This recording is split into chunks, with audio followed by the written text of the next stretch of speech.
Salut tout le monde, bienvenue dans une autre vidéo. Alors j'ai aucune idée de quand celle-ci va sortir parce que ça va être un petit peu le bordel là. Au moment où je commence à filmer cette vidéo, j'ai pas encore remonté la culasse sur le bloc. Parce que là je suis emmerdé avec les vis de culasse, celles que j'ai là, c'est pas les bonnes. Donc j'en ai recommandé d'origine Toyota. Les arbres à cam et tout, c'est tout ici en attendant. J'ai fait le jeu aux soupapes là, c'est tout bon.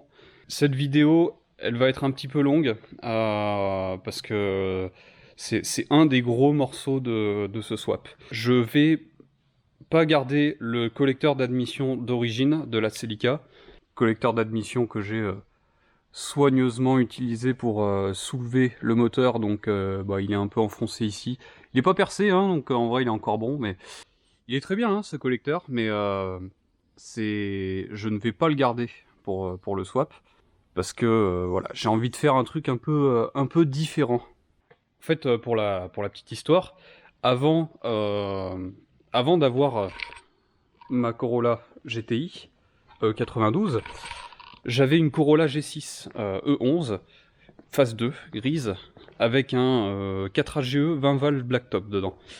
Ce 20 valves, bah, je l'ai éclaté sur circuit, malheureusement, un coussinet de bielle qui s'est fait la malle, littéralement, hein, il a disparu. Enfin, il a disparu, non, je l'ai retrouvé, il était dans la pompe à huile et... enfin bref, j'en ai pas profité très longtemps de ce moteur, parce que j'ai acheté la voiture en 2019, et elle a été démontée pendant à peu près 6 mois, le temps que je refasse des trucs sur la culasse.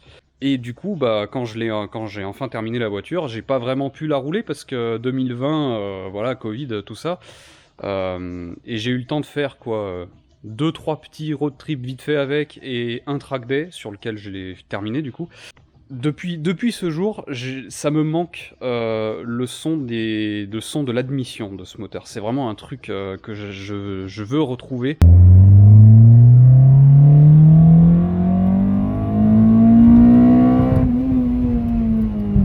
Le 2ZZ, qui déjà, avec le collecteur d'admission d'origine, fait un bruit absolument magnifique, je me suis dit, et qu'est-ce que ça ferait de mettre des ITB dessus, les 4 papillons, comme le 4AGE. Et je suis allé me renseigner un petit peu, et bah il y a des gens qui le font, effectivement, et c'est absolument incroyable. Genre, le son du 4AGE est absolument magnifique, mais un 2ZZ avec des ITB, mais ça le couche par terre littéralement, hein. C'est vraiment incroyable. Et donc après avoir vu ça, des vidéos, des posts sur des forums de gens qui font cette conversion, je me suis dit il faut absolument que je la fasse. Et c'est ce que je vais faire du coup. Je vais monter des ITB sur le 2ZZ.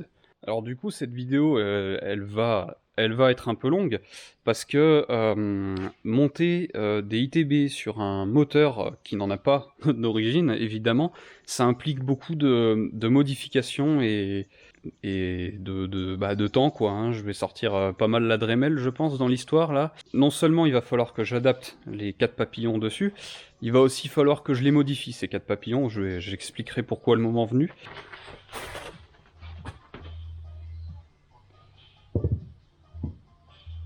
La platine pour adapter les papillons et pour terminer les trompettes. Alors du coup, la platine, c'est une platine fabriquée par des Malaisiens, donc CNC Innovation.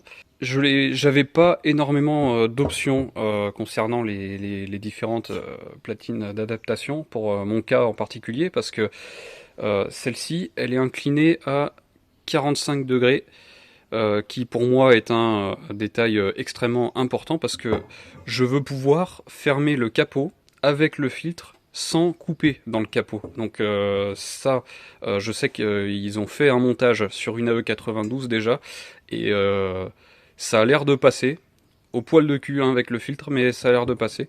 Donc hop, ça sera la base. Pour les papillons, ce sont des papillons de 4AGE 20 valves blacktop.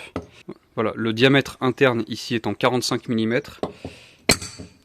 Alors il va y avoir du taf un peu là-dessus aussi parce que 45 mm, c'est trop petit pour le 2ZZ.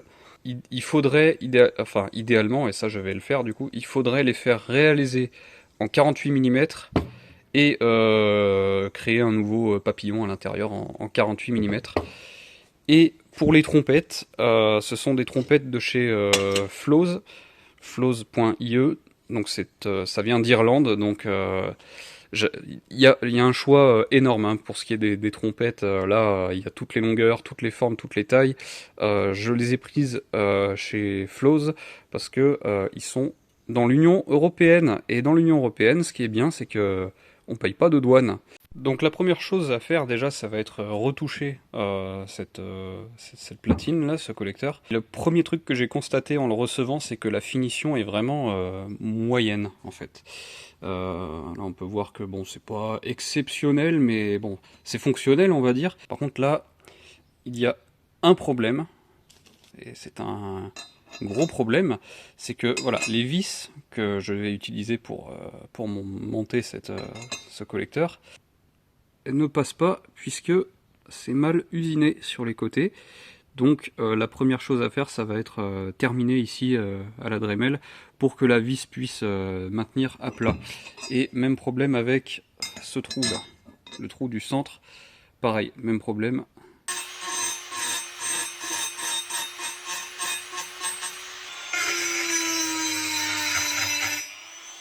Bon voilà, après quelques coups de Dremel, ça finit par passer. J'ai quand même dû retirer pas mal de matière. Hein. Il y avait tout ça enlevé quoi. Et pareil de ce côté-là. Donc voilà, déjà ça c'est un problème de régler. Maintenant, il y a un autre problème encore avec cette pièce, c'est que si on regarde le collecteur d'admission d'origine du 4AGE, on peut voir qu'il y a des ergots de centrage ici, ce que la platine ici n'a pas. Donc en fait ça pose problème parce que si les papillons sont pas parfaitement centrés, et ben ça peut interférer avec ça là, le système de synchronisation des papillons. En fait c'est synchronisé avec des vis comme ça qui servent de butée, et si la position n'est pas exactement là où il faut, elle est légèrement comme ça, ou les papillons sont un peu de travers, tu vois, et ben en fait ça peut faire de la merde. Donc bon, j'ai fabriqué ce joint en papier, enfin ce patron, euh, surtout pour déterminer la position des ergots de centrage là, par rapport au collecteur d'origine. Et puis au moins là ça me permet de confirmer que tout tombe bien en face. Donc voilà, je vais pouvoir tout simplement percer au milieu des trous. Ce qui est une bonne chose parce que si les trous n'étaient pas centrés, là ça aurait été la merde là.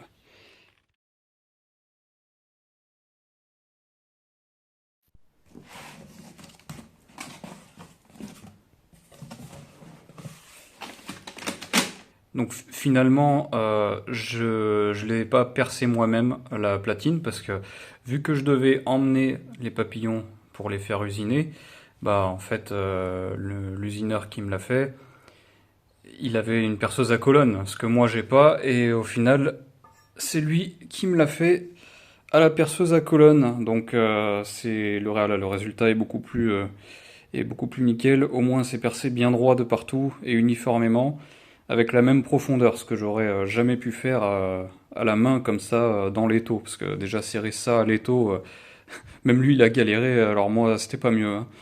Et les papillons ont été réalisés du coup.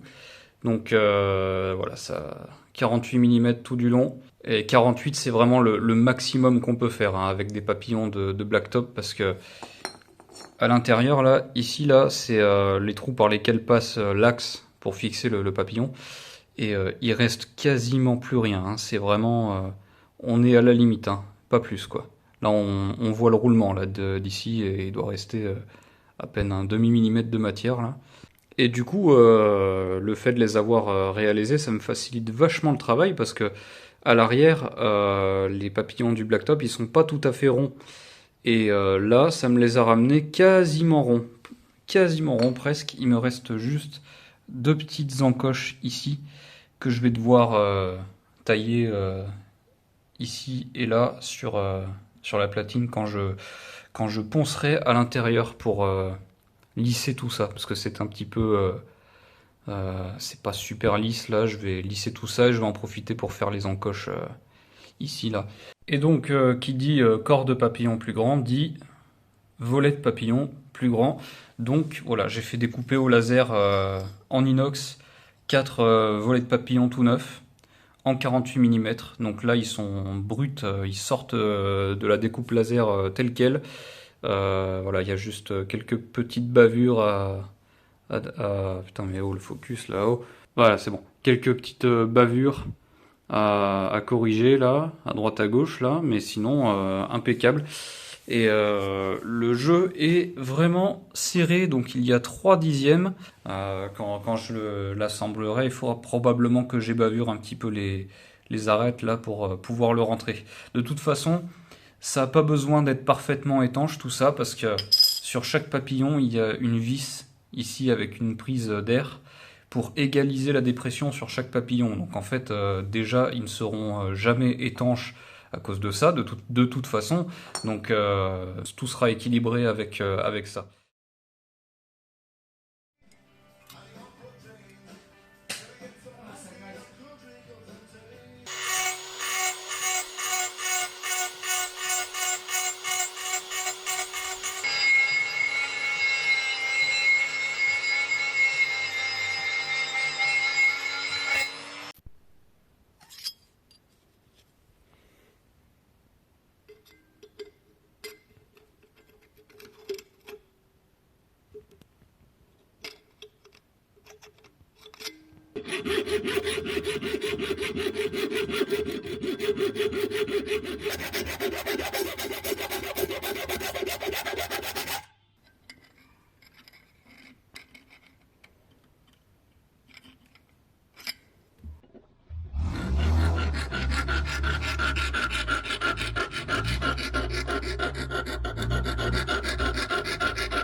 Bon, on est quelques jours plus tard. J'ai déjà fait les 4 papillons. Là, j'en ai montré qu'un de tout ce que j'ai fait là juste avant. J'en ai montré qu'un seul, mais c'est exactement la même étape sur les 4. J'ai déjà fait mon montage à blanc sur le moteur, donc tout ça c'est déjà fait. Et j'ai tout démonté. Alors j'ai pas filmé, mais du coup là, quand j'ai fait mon montage à blanc, bah j'ai vu quelque chose auquel bah, je m'y attendais, hein, honnêtement. L'alternateur, il est là sur le 2ZZ. Donc bah, c'est très bien, hein, je veux dire, voilà, c'est un alternateur quoi. Par contre, le problème c'est que moi, mes ITB là, ils vont être inclinés à 43 degrés. C'est pas exactement 45, mais voilà, 43 degrés. Et ben c'est vachement proche de l'alternateur, hein, on dirait comme ça. Hein. Et effectivement, quand on remet un papillon, ça passe très proche. Alors ça, en soi, c'est pas un problème. Hein. Ça va pas m'empêcher de monter les trompettes dessus et voilà. Sauf que moi, je veux pas monter les trompettes comme ça à l'air libre. Moi, je veux mettre un filtre. Et bah, je pense que rien qu'en voyant la forme comme ça, tu devines le problème.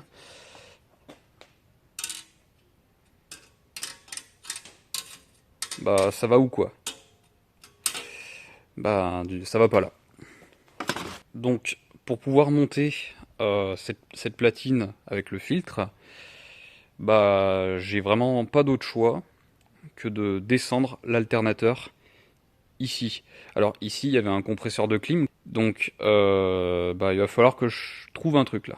J'ai pas mal réfléchi pendant quelques jours là, et en fait le truc c'est que si je descends l'alternateur, il faut absolument que la poulie reste alignée avec le reste, parce que si jamais elle se décale de même un tout petit peu, ça peut bouffer la courroie, ça, elle peut éclater carrément. Donc j'ai regardé un petit peu ce que j'avais de possibilité de faire là, et en fait ce point de fixation là de l'alternateur, il peut pivoter dessus. Donc en fait mon plan c'était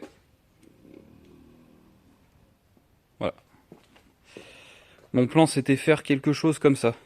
Alors là ça touche la pompe à eau, mais en gros, voilà, quelque chose comme ça. Et pour le fixer, ici j'ai 2 fixations sur le bloc là.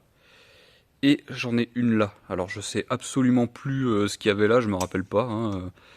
Ça devait être des merdes de la pompe à air secondaire anti-pollution là, qui était fixée là aussi d'ailleurs.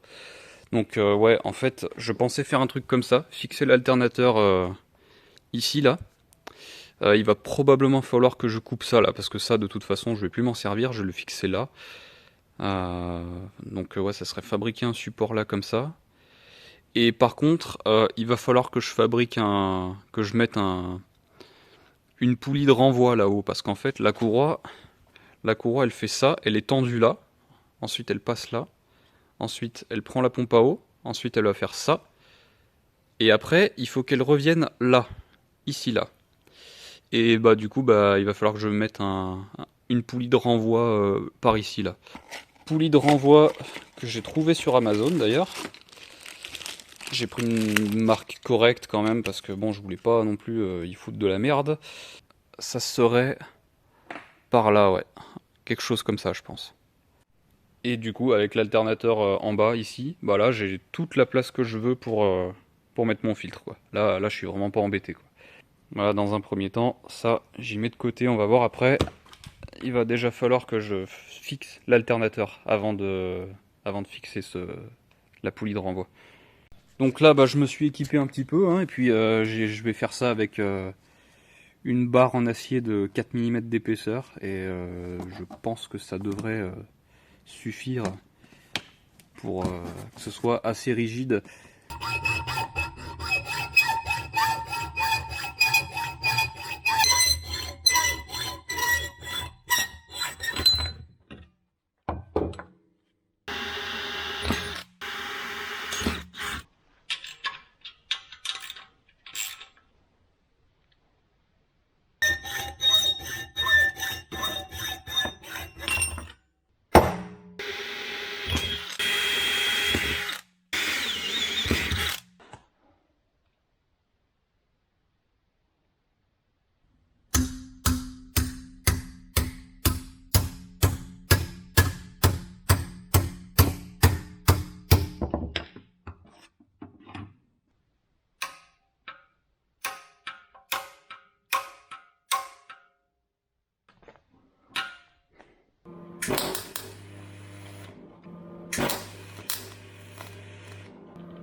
Bon, j'ai pas mal avancé là, j'ai fait un renfort là, pour faire un triangle. Le poste à souder que j'utilise là, je le connais pas trop. Ça a quand même bien pénétré, mais les soudures sont pas très très jolies, mais bon, au pire je l'ai meulé un petit peu, mais en tout cas je vais voir. En attendant ça ira bien ça, pour le moment, et si jamais ça me plaît pas, au pire j'en refabriquerai un autre plus tard, mais en gros ça ressemble à ça quoi. Voilà, j'attends que ça refroidisse, il est encore super chaud là, après je vais le remonter.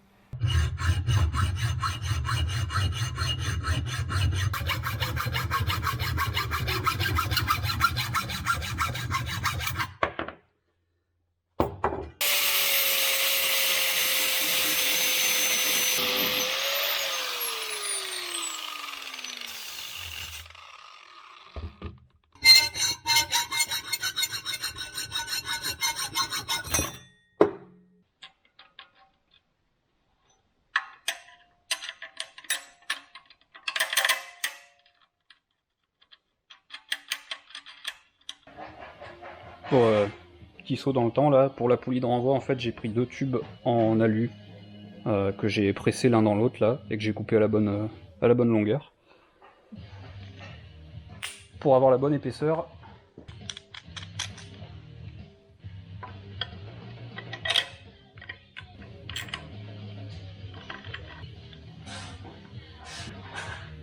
ouais, quelque chose comme ça.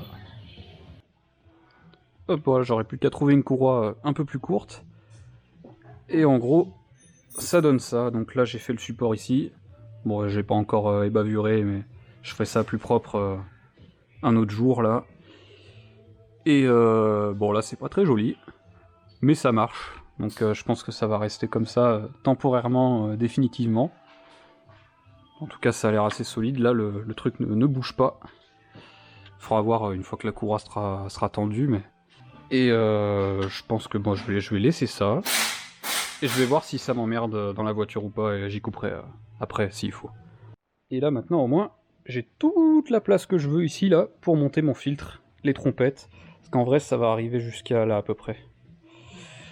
Ouais, sachant que le moteur il est un peu incliné vers l'arrière comme ça.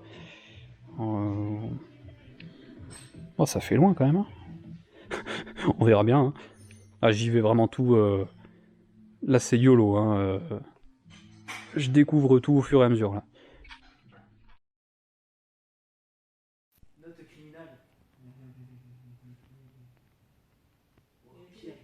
Bim, saut dans le temps, rien à foutre. Bon, tout est remonté là, donc j'ai enfin trouvé une courroie de la bonne longueur, j'en ai acheté deux différentes et à chaque fois c'était pas les bonnes, donc là j'ai enfin la bonne. J'ai peint les supports, donc là j'ai un peu ébavuré, j'ai tout meulé là, donc tout est bon. Et voilà, donc ça c'est réglé, voilà, j'ai remonté la distrib, j'ai tout remonté. Et là je vais arriver au point où je vais remonter l'admission, donc les ITB.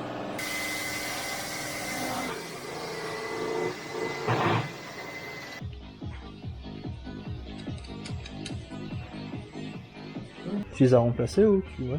Bah non, ça se trouve pas ça. C'est vrai. Après c'est des joints en métal donc...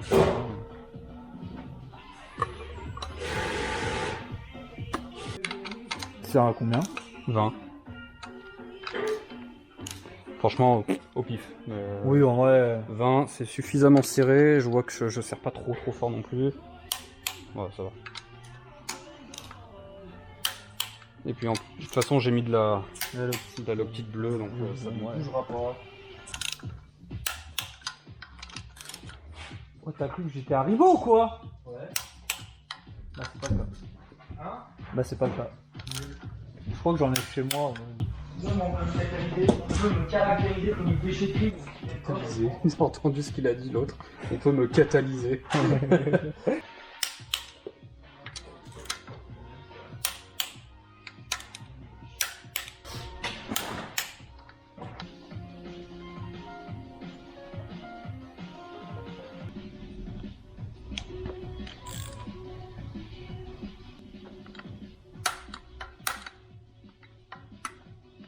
Voilà, là c'est installé. Là maintenant je vais les synchroniser parce que là j'ai les deux de droite qui s'ouvrent avant. Là, on peut voir là. Donc il va falloir que je joue avec cette vis là. Alors ce que je peux faire normalement. Je vais pas trop galérer je pense. T'as la flemme. Ah putain. Oh, c'est qui s'est lâché? C'est qui? C'est qui ça? C'est qui? Merde. Oh, c'est qui s'est chié dessus, mon pote là? Moi. Ah putain, mais t'es merde. Oh là là! Ah, je me suis chié dessus. Ah putain!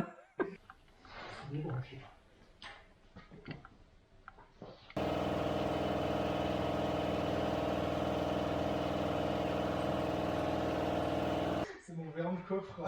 Oh, le bruit de con. Putain, il manque rien pour que ça s'ouvre comme il faut. Je sais même pas si c'est ce truc ou... Si, c'est ça.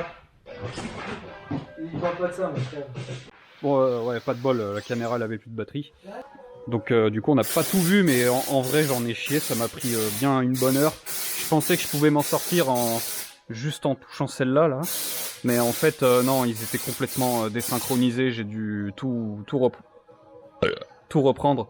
Et donc là du coup maintenant ils sont synchronisés. Bon, on s'en rend pas compte à la caméra, mais voilà, ils s'ouvrent bien tous en même temps. En fait, je m'en suis rendu compte, là c'est la vis de fermeture, de butée de fermeture, et en fait j'ai une cale de 5 centièmes, et je me suis dit tiens vas-y je vais la passer pour voir, pour être sûr, et en fait elle rentrait de partout, donc en fait aucun papillon était fermé comme il faut, et là maintenant, voilà, là maintenant c'est le cas, c'est synchronisé. Et du coup je me suis rendu compte que j'ai fait une connerie, là j'ai remonté la rampe d'injection, mais En fait là il faut que je monte les raccords pour la dépression. Et c'est des T en fait, il va falloir que je les visse et puis ça va me gêner, donc en fait je vais devoir la ranger, bon, c'est pas grave ça. Et donc ben voilà, c'est monté hein, donc oh, j'ai tellement hâte. Ah puis un truc aussi que j'ai remarqué, c'est que le tuyau de la ventilation du bloc qui est monté ici là sur le cache-culbu, bah je l'ai peint tout content et bah du coup j'ai fait ça pour rien parce que je vais devoir le modifier ça. En fait ça touche là, je peux plus le... Et donc du coup bah il va falloir que j'y coupe, là et que je trouve un moyen de relier ça à ça là. Donc je verrai ça plus tard. Et un autre truc aussi, c'est la jauge d'huile. La jauge, ben, normalement, elle est vissée sur le collecteur d'admission d'origine. Elle fait un truc à peu près comme ça. Et bah là, y a le papillon qui est là, quoi. Donc je vais voir ce que je peux faire avec, si je peux pas la tordre un petit peu là. J'espère que ça va pas le péter le truc, mais à la limite, faudrait qu'elle se retrouve par là, la jauge là, ça serait idéal. Quelque chose comme ça. Et donc là, du coup, ça passe large. Parfait. Par contre, je vais devoir en refaire une de ça, parce que je l'ai mal découpé, en fait, là ça déborde là. Je pense que je vais reprendre les mesures comme il faut et je vais en faire redécouper une au laser propre. Celle-là je l'ai fait moi à la Dremel, mais en fait c'est pas... ça va pas, c'est pas bon.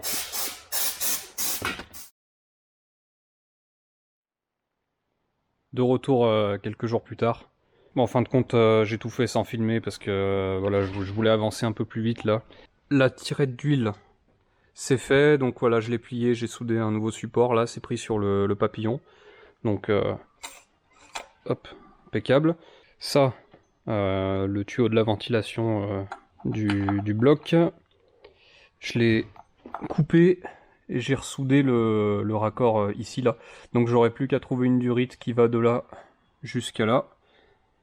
Donc ça je verrai plus tard, il faut que je commande de la durite du bon diamètre déjà là. J'ai monté les trompettes parce que bah, j'ai pas pu m'en empêcher, c'est tellement beau là comme ça. Ah, ça me fait presque chier de mettre un filtre par dessus parce que bah, du coup on les verra plus quoi. Mais bon, en même temps, je vais pas rouler sans filtre, hein. C'est une grosse connerie de faire ça. Et du coup, tant que j'y suis, j'ai commencé à faire mon circuit de dépression. Donc là j'ai les durites qui partent du haut des papillons jusqu'en dessous pour ensuite repartir sur le cache-culbu. Donc ça, c'est le reniflard ou le PCV, appelle ça comme tu veux. Et après, il faudra que je trouve... j'en avais, mais je les ai perdus. Je sais plus où ils sont, là. J'avais des raccords pour brancher ici. Et ici, ça sera la dépression pour un vacuum block. Pour prendre le capteur map... Putain, il y a quoi, déjà? Capteur map... Non, merde, je sais plus. Attends, il y avait quoi, là? Ah oui, régulateur de pression d'essence. Oh putain, je sais plus, mais il n'y a pas grand chose dessus, hein. Je sais qu'il y a le capteur map et le régulateur de pression. Et d'autres trucs, mais alors s'il y a d'autres trucs, c'est un ou deux trucs de plus, quoi, c'est tout. Enfin, deux, trois petites conneries qui me restent, qui vaut pas le coup d'être filmées, genre connecter des durites. Je vais pas faire rajouter 10 minutes à la vidéo juste pour ça. Donc en attendant, voilà. En attendant... C'est tout pour cette vidéo. Le moteur il est quasiment terminé là, donc la prochaine étape là c'est sortir le moteur de la Corolla pour commencer à placer celui-là dedans.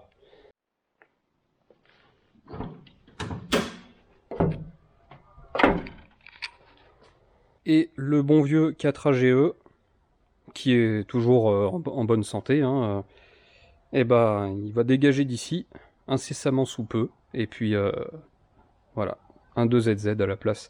J'ai vraiment hâte, en vrai. Ça va vraiment être un truc de ouf, en vrai, hein. Putain. Enfin, quand le 4AGE va sortir, il ira pas dedans immédiatement, le 2ZZ. J'aurai la façade à changer, parce qu'elle a eu un choc, la voiture, donc j'ai une façade, je vais la remplacer. Et il faut que je récupère mon différentiel autobloquant dans cette boîte-là. Et que je le mette dans la boîte de la Celica, du coup. Qui ira dedans à la place. Ça va être une bonne partie de plaisir aussi, là. En tout cas, pour ce qui est de l'avancée du swap, les choses se sont pas mal accélérées depuis 2 mois là, parce que en fait pendant quasiment 6 mois avant l'été, j'étais coincé à attendre des pièces, attendre qu'on me fasse ci, qu'on me fasse ça, plein de trucs qui prenaient énormément de temps, des petits trucs, mais il y en avait plein comme ça, et du coup ben c'est long quoi, c'est long, et entre le moment où j'ai démonté le moteur et le moment où j'ai vraiment commencé à le remonter, il s'est passé presque 7 mois, 8 mois quoi. Donc là, maintenant que le moteur, voilà, tout est là, j'ai quasiment plus rien à faire dessus, il est pratiquement prêt à être mis dans la voiture, donc là, à partir de là, le rythme va s'accélérer un petit peu, ça va être un peu plus constant, donc je croise les doigts, parce que, bon, voilà, quand je disais ça, il y a 2 ans, 1 an, 2 ans, bah c'est une connerie, hein.